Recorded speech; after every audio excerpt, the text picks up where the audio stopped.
நிகழ்ச்சி அன்புடையவனுமாகிய எல்லாமல்ல இறைவனுடைய சாந்தியும் சமாதானமும் அருளும் கருணையும் அன்பும் அமைதியும் ஆனந்தமும் ஆரோக்கியமும் எல்லா நலமும் எல்லா வளமும் இங்கே கூடியிருக்கக்கூடிய அனைவரும் மீதும் உலகத்திலே வாழ்ந்து கொண்டிருக்கக்கூடிய ஒவ்வொரு ஜீவராசிகள் மீதும் வற்றாத ஜீவநதியாய் வழிந்தோட வேண்டும் என்று நான் சார்ந்திருக்கக்கூடிய ஜீவசாந்தி அரசின் சார்பாக என்னுடைய நெஞ்சமிலிருந்து நன்றிகளும் பிரார்த்தனைகளும். 6400 சாதிகள், 1618 மொழிகள், 30க்கும் மேற்பட்ட மாநிலங்கள், 6 பிரதான மதங்கள் என்று இனத்தினாலும் மொழியினாலும் மதத்தினாலும் நாங்கள் வேறுபட்டிருந்தாலும் நாங்கள் எல்லாம் இந்தியர்கள் என்ற ஒரு சிறந்த ஒரு தத்துவத்தை இந்த மேடை நமக்கு மீண்டும் நினைவுபடுத்துகிறது.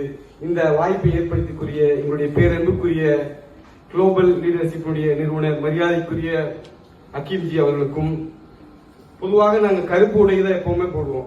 ஒரு 15 ஆண்டுகளுக்கு மேலாக கருப்பு ட்ரெஸ் இல்லாமல் எங்கேயுமே போக மாட்டோம்.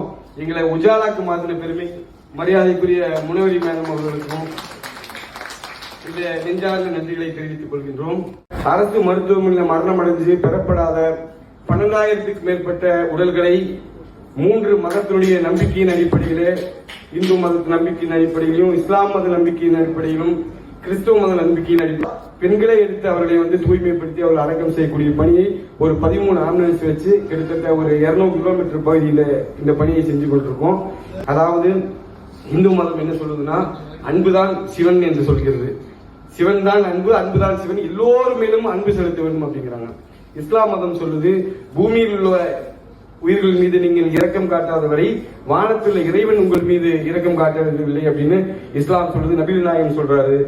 அதாவது பைபிள் சொல்லுது, அன்பு சகலத்தையும் வெல்லும், அன்பு பொறாமை கொள்ளாது, அன்பு பொய் சொல்லாது, அன்பு ஏமாற்றாது, ஆகவே நீங்கள் அன்பு செலுத்துங்கள் பைபிள் சொல்லுது. ஆகவே இந்த சிறந்த ஒரு மேடையில மிகப்பெரிய ஆளுமைகள் அமர்ந்திருக்கக்கூடிய இந்த நேரத்திலே உங்களுக்கு ஒரே ஒன்று நினைவுபடுத்திக் கொள்கிறேன். சிறந்த ஆளுமை என்பது மொழியை பற்றி பேசுவதோ மதத்தை பற்றி பேசுவதோ அல்ல, அன்பை போதிப்பது மட்டும்தான் ஒரு சிறந்த ஆளுமை. ஆகவே இங்கு இருக்கக்கூடிய நம் அனைவரும் அன்பை போதிக்கக்கூடியவர்களாகவும் இந்த ஒட்டுமொத்த உலகத்திற்குமே இந்த அன்பை கொண்டு செல்லக்கூடிய ஒரு சமூகமாக நாம் அனைவரும் மாற வேண்டும்.